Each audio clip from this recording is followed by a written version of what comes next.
On April 14th, 1865, Major Henry Rathbone attended a performance at Ford's Theater in Washington, D.C. He was seated in the presidential box alongside Abraham and Mary Todd Lincoln and his fiancée, Clara Harris.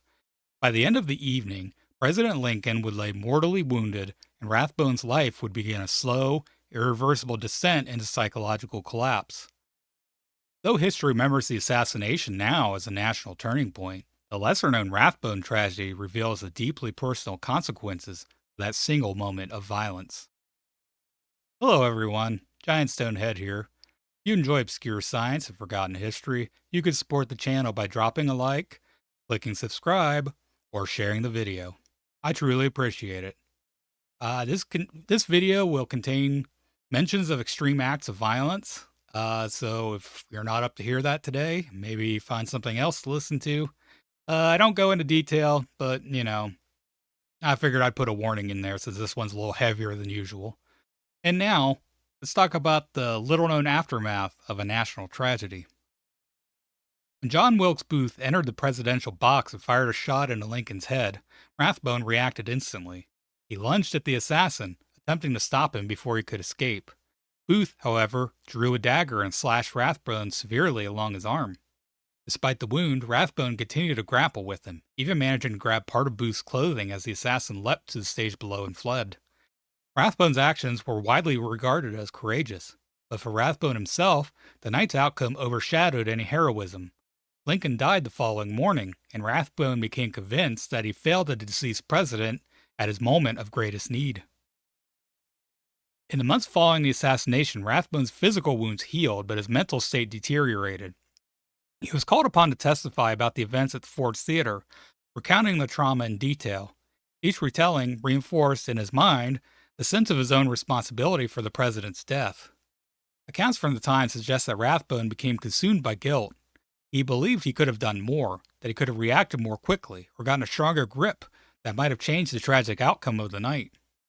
Modern psychology identifies this as survivor's guilt, a condition often experienced by individuals who live through traumatic events while others do not. Rathbone's symptoms extended beyond guilt. He began experiencing anxiety, insomnia, and recurring distress tied to the assassination. Over time, these symptoms intensified and evolved into paranoia and emotional instability. In the 19th century, there was little understanding of trauma-related mental illness, and Rathbone received no meaningful psychological treatment. His condition would only deteriorate further. In 1867, Rathbone married Clara Harris, the same woman present with him during Lincoln's assassination. Their shared experience became a source of ongoing strain in their relationship. The couple had 3 children and attempted to maintain a normal domestic life. Yet Major Rathbone's mental health issues continually disrupted the household. He grew suspicious of Clara, developing irrational fears that she was unfaithful. His jealousy was not grounded in evidence, but in a deepening paranoia that had taken hold of his mind. Reports from the period indicate Rathbone's behavior became erratic.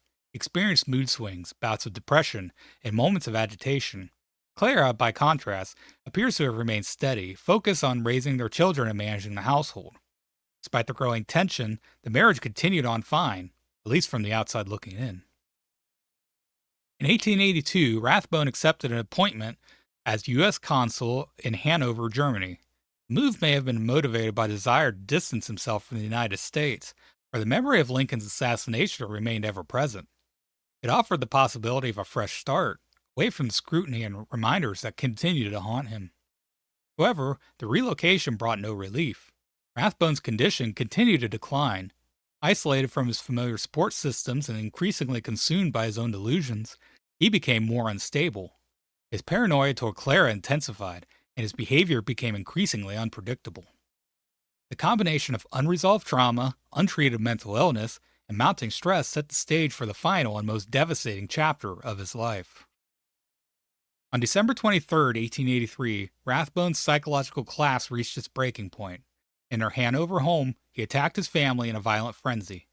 Clara, attempting to protect their children, became the primary target. Rathbone shot and stabbed her repeatedly, inflicting fatal injuries. He then turned the weapon on himself, stabbing himself several times. Despite the severity of his wounds, Rathbone survived. Clara did not. The incident shocked observers on both sides of the Atlantic.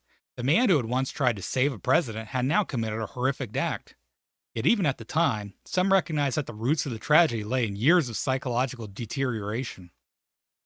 Following the attack, Rathbone was declared legally insane. He reportedly claimed that an intruder had attacked his family, perhaps reflecting the depths of his delusions. Medical authorities concluded that he was not responsible for his actions in a legal sense, and he was committed to an asylum for the criminally insane in Hildesheim, Germany. Rathbone would remain institutionalized for the rest of his life. His children were sent back to the United States to be raised by relatives.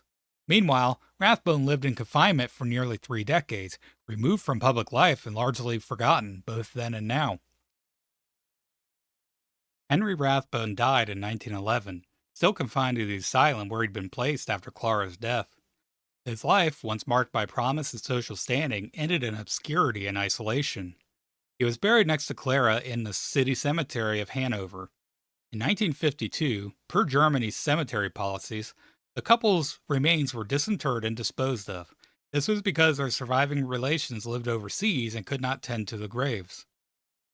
In historical memory, Rathbone is often reduced to a secondary figure in the story of Lincoln's assassination. Yet his life illustrates a broader and more unsettling truth, that the consequences of traumatic events can extend far beyond the moment itself, shaping lives in ways that are both profound and destructive. Clara Harris is an essential figure in understanding the full scope of the Rathbone tragedy. Present at Ford's Theater, she too experienced the shock and horror of Lincoln's assassination. In the immediate aftermath, she remained by Mary Todd Lincoln's side, offering comfort as the president lay dying. Despite this shared trauma, Clara's life is often overshadowed by Rathbone's later actions. She endured years of living with a husband whose mental state was steadily declining, navigating the challenges of family life under increasingly difficult circumstances. Perhaps her devotion to her children and her husband helped her cope with her own trauma and gave her a healthier outlet that 19th century expectations of social roles may not have allowed the Major to have. Her death in 1883 represents a second, deeply personal tragedy, one that underscores the ripple effects of the wider national tragedy. Today, Rathbone's symptoms are widely interpreted through the lens of post-traumatic stress disorder. His recurring guilt, anxiety, paranoia, and emotional instability align closely with modern diagnostic criteria. However, in the 19th century, such conditions were poorly understood and often mischaracterized. Without effective treatment or social awareness, individuals like Rathbone were left to struggle alone. Institutionalization, when it occurred, focused more on containment than recovery. Rathbone's long confinement reflects the limitation of the era's treatment of mental illness. The story also highlights the dangers of untreated trauma. What began as psychological distress gradually escalated into delusion and violence, illustrating how unresolved mental health issues can have devastating consequences. Another factor in Rathbone's decline was the persistent public attention surrounding Lincoln's assassination. As a key witness, he was repeatedly called upon to recount the events of that night. Each retelling forced him to relive the trauma, reinforcing his sense of guilt and failure. In a sense, Rathbone became trapped in history. He could not move beyond the assassination because the world would not allow him to forget it. His constant exposure likely exacerbated his condition, contributing to the downward spiral that could define his later years. The Rathbone tragedy is not defined by a single event, by a chain of consequences set in motion on April 14, 1865. It is a story of bravery overshadowed by guilt, of love strained by illness, and of a life ultimately undone by trauma and mental illness. It also serves as a reminder of the human costs of historical events. While Lincoln's assassination reshaped the nation, it also destroyed individual lives in quieter, less visible ways. Rathbone's story, though often overlooked, offers valuable insight into the long-term effects of trauma and the importance of understanding and addressing mental health. But what do you think?